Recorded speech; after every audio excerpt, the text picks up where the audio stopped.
Je suis parti de l'observation d'une déclaration du chef d'état-major de l'armée béninoise. Une déclaration très ambiguë, très louche. Une déclaration qui pue l'insincérité. Appelons à l'instant que Patrice Talon aurait été talonné par les militaires béninois. Les militaires béninois n'ont pas été stratèges. La récréation est terminée. Et il n'est pas question qu'on recule devant rien du tout. Une déclaration qui pue l'hypocrisie. Une déclaration alarmante, très inquiétante pour l'armée béninoise. Je prends le premier aspect de la déclaration du général Baguedi. Coup d'État au Bénin. Lesquels est le peuple du Bénin, mes chers frères et sœurs de l'Itaco-Gourmand, chers camarades. Je vous avais dit que je vous reviendrai, chers camarades d'Afrique, pour donner les informations concernant le Bénin. Eh bien, tentative de coup d'État au Bénin. Ce que Kofi Aza a fait, c'est très grave. Président Patrice Talon, je vous respecte beaucoup. Voilà ceux qui veulent embraser le pays. Les voilà. Ils sont avec toi, hein? Bonsoir, chers frères et sœurs. Qu'est-ce qui cause cette tension au niveau du Bénin? Chers frères et sœurs, qu'est-ce qui cause cette tension qui revient, cette histoire de tentative de coup d'État? Qu'est-ce que cette histoire d'attaque, cette histoire de, bien sûr, de synergie entre le Burkina Faso et, bien sûr, le Bénin? Et bien sûr, restez jusqu'à la fin pour comprendre la situation, parce que à un moment donné, il faut qu'on analyse les faits et laissons un peu ce que les gens disent. Parce qu'actuellement, c'est un tiraillement, bien sûr, entre c'est passé, ça s'est passé, ça s'est passé, bien sûr. Il y a coup d'État, il y a tentative, ça chauffe le président, ça ne chauffe pas le président, il ne s'est rien passé, bien sûr, le président au pays, le président n'est pas au pays. Bon, les gens se disent là-dessus. Moi, vous savez, comme aussi, votre humble serviteur, bon, si c'est vous présenter ce qui se dit, ce qui se fait sur la toile, bien sûr, c'est qu'elle a besoin. Moi, je... De jour comme de nuit. Et tu les nourris. Tu les engraisses. Vous êtes libre, président Patrice Talon. Mais celui qui va embraser notre pays, nous on ne veut pas. Et je crois que vous-même, vous n'avez aucun intérêt à ce que le pays que vous gouvernez s'embrase. Non. Il est temps que vous frappez. Le peuple est mécontent. Il est temps de mettre fin à ça. Il n'y aura pas un troisième mandat. J'ai suivi religieusement Kofi Aza. Heureusement que le comité dans lequel Kofi Aza est monté au créneau et a rédigé un communiqué pour condamner Kofi Aza. Kofi Aza va sur les antennes des radios pour dire que le FA c'est un instrument du roi. Et que c'est le roi qui appelle et on fait consultation pour... Et ce que je dis, je l'assume. Si nous faisons tout pour que le président parte en 2026, et mouvanciers et opposants, nous allons tous se regretter. Il faut dire que c'est Aza qui a dit ça. Et notez ça. Votre frère est anticonstitutionnel. Votre frère est anticonstitutionnel. Le roi. Alors là, Kofi Aza prend le gouvernement de la rupture comme le royaume et le roi est le président Patrice Talon. C'est grave. Le gouvernement de la rupture n'est pas un prolongement du royaume d'Abomey. Non. Non. Il faut qu'ils comprennent. La justice béninoise doit s'auto-saisir. Camarades d'Afrique, attachez les ceintures. Ce que j'ai pu vous dire à l'état actuel des choses, c'est que Patrice Talon, ses heures sont comptées. Ça là, mettez ça dans votre tête et puis, ça veut dire que soyez vigilants. Soyez là pour vous dire, en tout cas, ce qui c'est officiellement ou bien pas. Là, quand il s'agit bien sûr des informations officielles, je le vis ici. Quand on parle bien sûr du nombre de personnes qui sont attaquées, qui sont descendues, qu'on a fait tomber bien sûr, le nombre de soldats qui sont tombés au niveau du front bien sûr, à la frontière Burkina-Bénin, pas les soldats béninois bien sûr. Là, l'information est intelligente, les gens sont intéressés concernant bien sûr que c'est 28, 20, d'autres disent que c'est 30, tout ça. La chef, l'information a été confirmée. Le porte-parole bien sûr du président, et bien sûr du gouvernement de la rupture, en tout cas du Bénin bien sûr, du président Patrice Talon, a confirmé parce qu'on l'a posé devant la presse, on a posé la question devant la presse, il a dit bien sûr c'est une trentaine. Chef, là c'est calé, c'est une information très claire. Alors, qu'est-ce qui s'est dit concernant cette histoire de tentative au niveau du Bénin? pas sur la toile, tout ça là, restez jusqu'à la fin pour écouter qu'est-ce qui se passe et quels sont les dévoilements. On va apporter en tout cas notre également ce que nous pensons dans les commentaires sur ça, et vous aussi vous allez donner votre avis dans les commentaires. Chers frères, on revient pour en décortiquer. D'ici là, et attentif. D'un moment à l'autre, ils vont le prendre. Frère, c'est parce que les Béninois, les militaires béninois n'ont pas été stratèges. Ils ont fait un communiqué qui alerte le gars. Et ils ont parlé avant d'agir. Est-ce que vous comprenez ça? Ils ont parlé avant d'agir. Mais vous avez fini de parler. Mais au moment où vous allez agir, le gars l'a mis dedans. Le gars a mis dedans. Donc, ils n'ont pas pu tirer le gars. Ils n'ont pas pu tirer le gars. Donc, ils sont là. Ça mijote, ça chuchote, ça murmure. Mais, en tout cas, ils sont sur le pied de guerre. Actuellement, ils se regardent en chien de faïence. T'as leur placé quelque part là-bas, sous haute surveillance. Et ils sont là, et ils le guettent. Frère, on va d'abord écouter le communiqué des militaires. Et puis, je vais vous donner les informations que j'ai. Les dernières informations. On va les écouter déjà. Vous avez parlé de synergie d'action. En vous prenant au mot, qu'est-ce que vous pensez de cette assertion qui... Il parle du Bénin qui aurait recherché une synergie avec le Mali, le Burkina Faso et le Niger. Je pose la question, mais de quelle façon le Bénin a-t-il cherché une synergie avec le Mali, le Burkina Faso et le Niger, alors qu'il s'est associé à toutes les sanctions illégales, criminelles, illégitimes, inhumaines, qui ont été prises par la CEDEAO contre le Mali. Eh bien, chaque fois, ce qui fait monter la tension au niveau du Bénin actuellement, restons tranquilles, parlons des faits. Bien sûr, ce n'est pas des racontards. Cette histoire, il y a une manifestation au niveau du Bénin. Vous avez vu les vidéos, j'ai montré dans les numéros précédents, les manifestants, les jeunes ont manifesté. Et bien sûr, ça coïncide avec, non, c'est après cette attaque, bien sûr, au niveau des frontières du Bénin, Burkina Faso, qui s'est arrivé. D'accord. Quelles sont les raisons de la tension actuellement au niveau du Bénin? Récapitulons un peu. Mettons un peu de côté cette histoire de tentative de coup d'État du président contre le président Patrice Talon au niveau bien sûr du Bénin, cette histoire. Et de son départ ou bien de sa présence au Bénin ou bien au Niger, tout ça. Alors mettons ça du côté, parlons des faits qui sont là et qui montrent la tension. Bien sûr que ça se discute. Cette histoire de tentative, ça se discute. Qui est l'homme fort? Qui est-ce qui a tenté ça? Quels sont les généraux? Quel général a parlé? Quel général a grondé ou bien fait quoi? Tout ça là. Laissons du côté maintenant.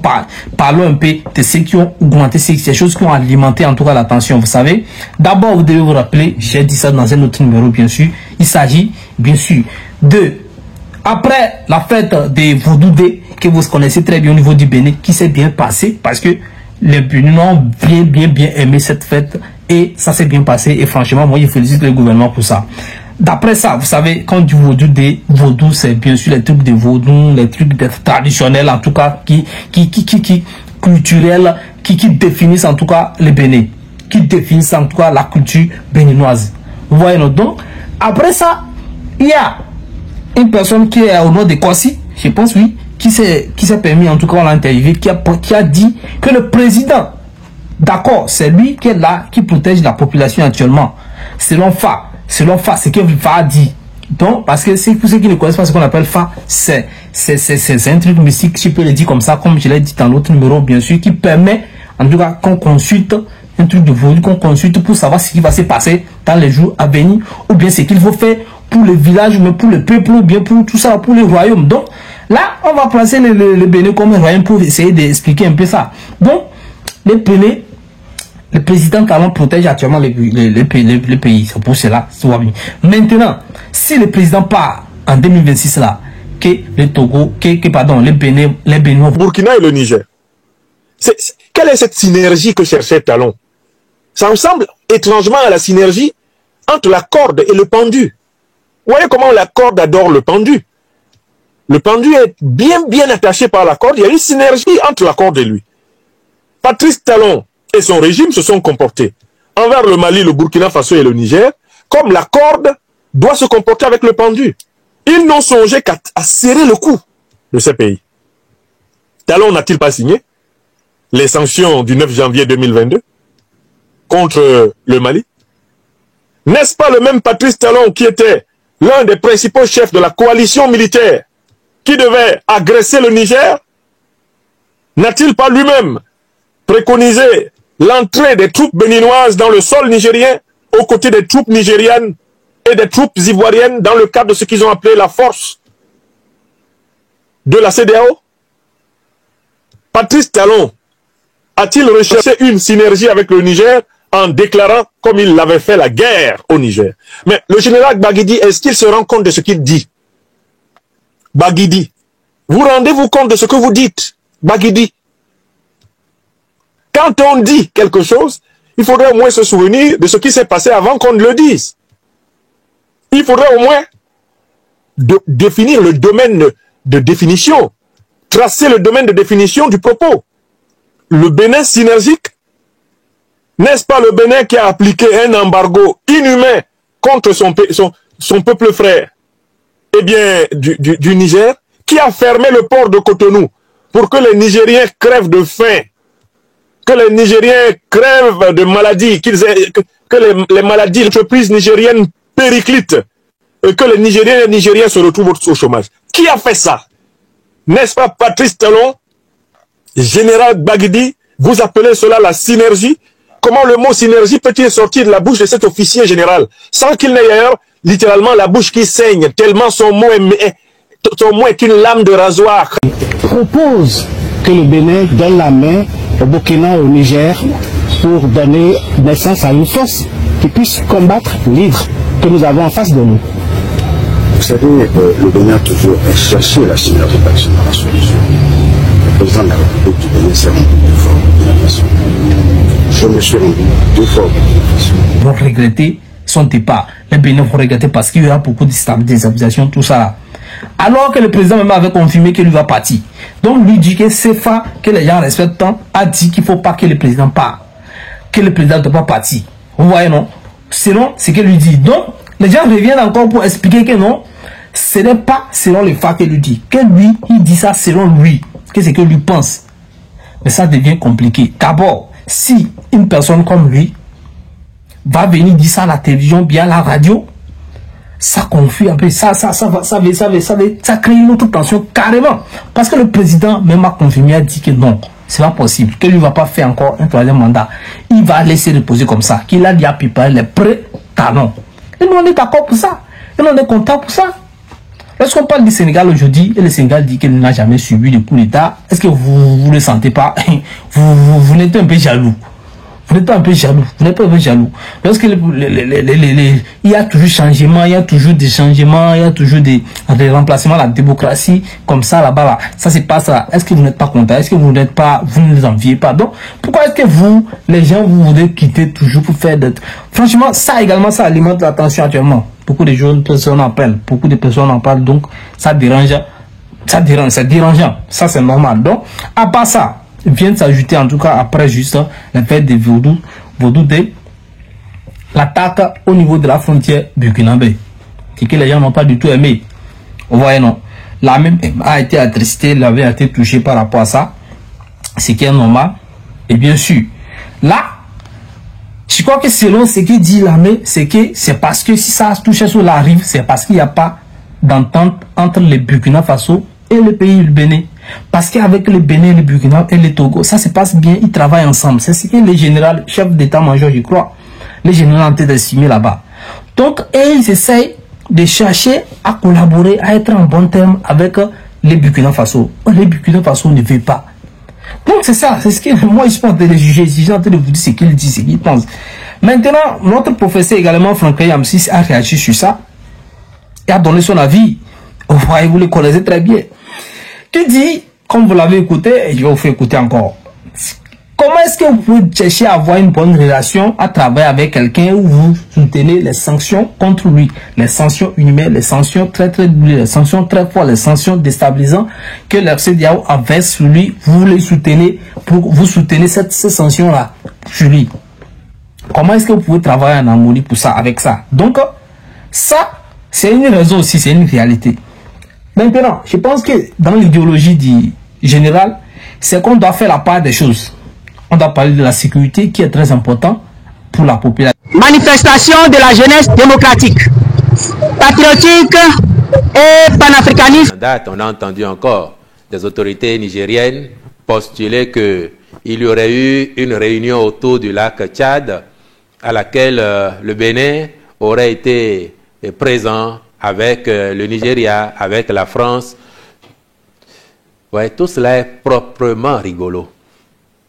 Et je crois que les plateformes de streaming et les producteurs de cinéma, s'ils ont envie, dans leur prochain casting, de trouver de bons acteurs, je crois qu'ils peuvent explorer ces pistes-là. Il y a quelque temps, on vous a parlé, toujours venant du Niger, quelqu'un a parlé et a donné même des coordonnées de lieux qui seraient au Bénin. Bon. Et c'est pour ça que je parlais tout à l'heure de subir moins la dictature des réseaux sociaux. Allumons nos cerveaux. Prenez, réécoutez ce responsable nigérien. Prenez les coordonnées qu'il a données. Et si vous n'êtes pas capable vous-même, demandez à quelqu'un qui s'y connaît de projeter. Vous verrez que ça tombe hors du Bénin. Ce n'est même pas sur notre territoire. Donc ces personnes ne savent pas de quoi elles parlent. Ça ne tombe pas sur le Bénin. Prenez Google Maps, prenez n'importe quelle plateforme dédiée et projetez ces coordonnées. Ça tombe nulle part au Bénin. Donc ce n'est pas nous. On ne parle pas de nous, on ne parle pas de notre Bénin. Et c'est pour ça que j'ai dit tout à l'heure, parlant du cyberactiviste ou de l'activiste politique qui se cache derrière le cyberactivisme, j'aurais tellement aimé ne pas en parler. Mais c'est tout ça qui m'a fait dire tout à l'heure. Le sujet, ce n'est pas le président Patrice Talon. Le sujet, ce n'est pas le gouvernement actuel, gouvernement de la rupture. Le sujet, ce n'est pas votre modeste serviteur. Pour les deux pays, à part, on doit parler des relations ou bien des communautés, de la CEDEAO, tout ce qui se passe dans la diplomatie, à part. On doit mettre ça de côté et parler de la sécurité qui ne doit rien avoir, qui ne doit pas avoir quelque chose avec les histoires entre les organisations et autres, ou les présidents, ou tout ça là, parce qu'il s'agit de la sécurité de la population. Vous voyez, non? C'est ce que le général, je pense que c'est selon lui, c'est ce qui doit se passer. Mais est-ce que c'est les mêmes juges? Parce que n'oubliez pas que les Burkina Faso accusent déjà le Bénin de briguer, de faire table, de faire place au terreau, de laisser la place au terreau pour se former, pour attaquer. Les Burkina Faso l'accusent déjà de ça. Vous pensez que le Burkina Faso peut traiter avec un pays qui l'accuse déjà de favoriser le terrorisme, de favoriser, de former les gens auprès des bases militaires pour les attaquer? Donc, il y a un problème là-bas. Donc, je pense que c'est sur ça que les gens se sont accrochés pour commencer par parler des non-tentatives. Non, les militaires sont fâchés, ils sont contre le président, ils veulent déstabiliser, renverser le président, ils ont grondé au président que parce que non, les forces, les gardes républicains, ceux qui protègent le président, ce ne sont pas les Béninois, donc les Béninois sont fâchés. Donc tout ça, il y a tout ça là qui a raconté. Moi, je pense que c'est sur ça que les gens se sont accrochés pour vendre. Pourtant, ce que le président a dit, c'est clair. Je pense plutôt que c'est un problème entre deux pays qu'on doit chercher à régler. Et ce n'est pas du tout pour le moment un problème interne. Donc, il n'y a pas de problème interne. Donc, s'il faut avoir un problème interne avant de parler du coup d'État ou bien des mésententes entre, bien sûr, les populations, les gouvernements et l'armée. Donc, là, très clairement, je pense que là-bas, c'est clair. Donc, voilà pourquoi les Béninois également sortent pour démentir cette histoire de tentative de coup d'État ou de tentative de renversement du président Patrice Talon. Et là, je crois que si c'est le cas, ce n'est pas seulement ceux qui parlent, les activistes ou bien les choses là qui vont seulement parler de ça. Si c'est le cas, on allait voir ça dans les chaînes, dans les trucs encore plus de haut niveau que ça. Même dans la chaîne nationale, vous savez, quand il y a coup d'État ou bien tentative, on n'en manque pas d'en parler. Sauf que bon, vous savez, quand il y a eu cette histoire de Boko ou bien de l'autre, de l'ami du président qui sont passés, ça, l'information n'a pas vite tombé, ça a été compliqué carrément. Donc, voilà pourquoi les gens également ont essayé d'alimenter avec ça là et ça là, comme ça, cette histoire. Donc, chers abonnés, je vous dis que non, il n'y a pas jusqu'alors une sortie officielle comme ça pour dire que non, c'est comme ça, il y a tentative ou bien quelque chose. Donc, je pense que ce sont des rumeurs, donc on va garder ça comme ça avec pincette, que ce sont des rumeurs pour le moment. Et qu'il n'y a pas d'intégration entre, bien sûr, l'armée et le gouvernement. Pour le moment, c'est le problème, c'est comment sécuriser le pays. Et là, après tout, le ministre porte-parole du gouvernement a passé devant la presse et a essayé d'expliquer beaucoup de choses. On reviendra pour ça, pour encore plus d'éclaircissement. Donc, chers frères et sœurs, merci pour votre attention. C'est la fin pour ce numéro. De sur la partie ou bien, que Dieu vous bénisse. Stella Togoula dit, take care. Ciao.